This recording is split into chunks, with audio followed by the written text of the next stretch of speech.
Hello student, today's topic is Avogadro hypothesis. ठीक है, तो इससे पहले हमने गे-लीजिक लॉ पढ़ा दिया था आपको और डाल्टन एटॉमिक थ्योरी भी पढ़ा दी थी।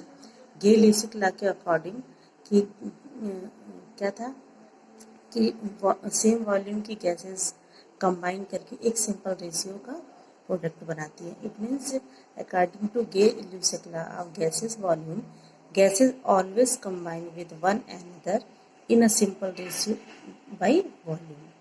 और डाल्टन के अकॉर्डिंग था कि the element combine with the another simple whole number atomic ratio to form compound।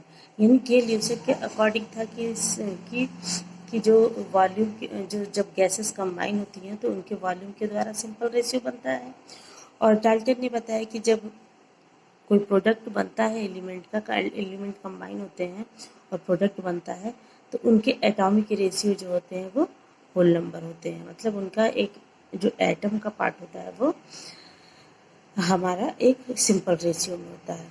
Berzelius ने क्या किया था, इन दोनों लॉ को मिक्स करके बताया, एक ला दिया। ठीक है, उनके अकॉर्डिंग, बर्जीलियस के अकॉर्डिंग क्या था, equal volume of all gases under similar conditions of temperature and pressure contain equal number of atom. Berzelius ने बताया कि इक्वल वॉल्यूम की अगर गैस को एक सिमिलर प्रेशर और टेम्परेचर के बीच में रखा जाए तो उनके बीच जो इक्वल नंबर ऑफ एटम्स होते हैं। फॉर एग्जांपल, जैसे हमने 1 वॉल्यूम हाइड्रोजन का लिया, 1 वॉल्यूम क्लोरीन का लिया, तो 2 volume of hydrogen chloride gas बना। ये हमारा गे-लीजिक लॉ के अकॉर्डिंग है। ठीक है,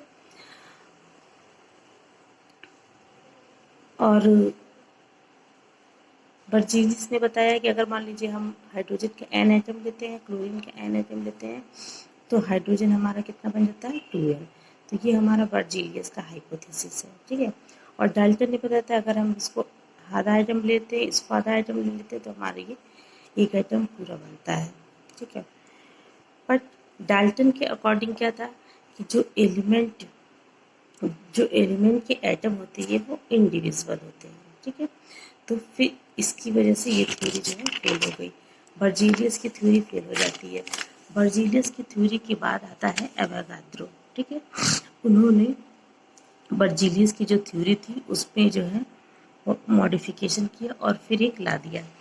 according to Avogadro, an atom is the smallest particle of element which can take part in a chemical reaction. Avogadro ने बताया कि एटम एक स्मॉलेस्ट पार्टिकल होता है जो केमिकल रिएक्शन में भाग लेता है। इट मे और may not be capable of independent existing, और ये इंडिपेंडेंट भी हो सकता है और नहीं भी हो सकता है। The molecule is the smallest particle of any element or compound which is capable of independent existence।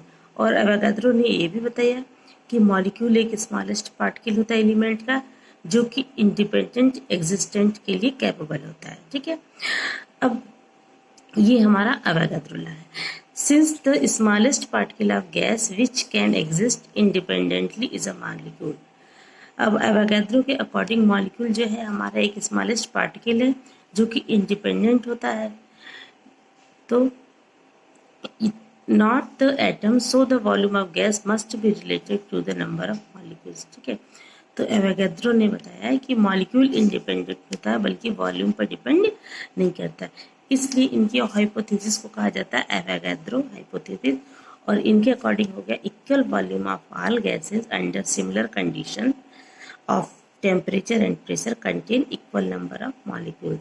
Berzelius ने यहाँ पे इक्वल नंबर ऑफ एटम्स बताया था, तो एटम जो है हमारे इंडिविजुअल नहीं थे, इस वजह से उनकी हाइपोथेसिस फेल हो गई थी। जब एवोगाड्रो ने उसमें मॉडिफाई करके बताया कि किसी भी गैस के इक्वल वॉल्यूम को अगर हम टेम्परेचर और प्रेशर में लेते हैं तो वहाँ पे तो वे क्या करते हैं, कंटेन करते हैं इक्वल नंबर ऑफ मॉलिक्यूल्स, ना कि एटम। ठीक है, अब इस प्रिंसिपल को इस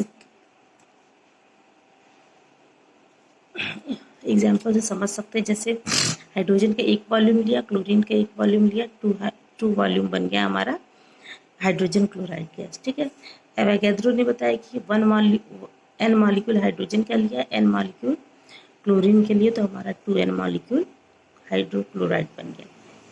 इसी तरह अगर हम हाफ मॉलिक्यूल हाइड्रोजन का लेते हैं, हाफ मॉलिक्यूल क्लोरीन का लेते हैं, तो एक मॉलिक्यूल हमारा हाइड्रोजन क्लोराइड गैस बन जाता है। ठीक है, तो ये हमारा हो गया एवोगैड्रो प्रिंसिपल। अब इसके कुछ एप्लीकेशन है। पहला एप्लीकेशन हमारा है कि in the calculation of atomicity of elementary gases. Avogadro का लॉ जो है एटॉमिसिटी, किसी भी एलिमेंट की एटॉमिसिटी को कैलकुलेट करने में आता है।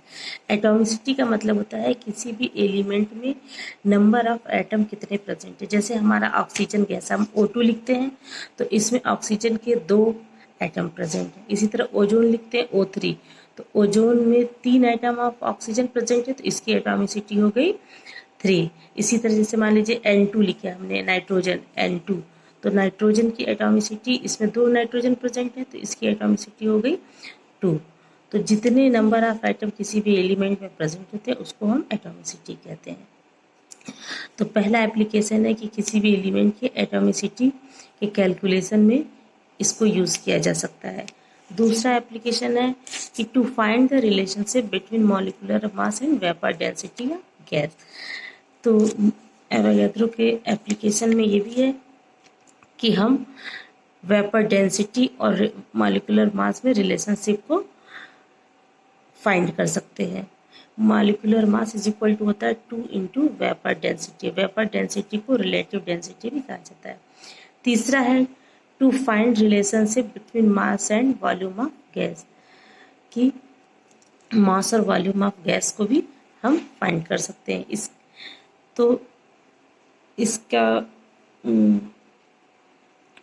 इसका फार्मूला हो जाएगा molecular mass is equal to होता है 22.4 into mass of 1 litre of gas as STP।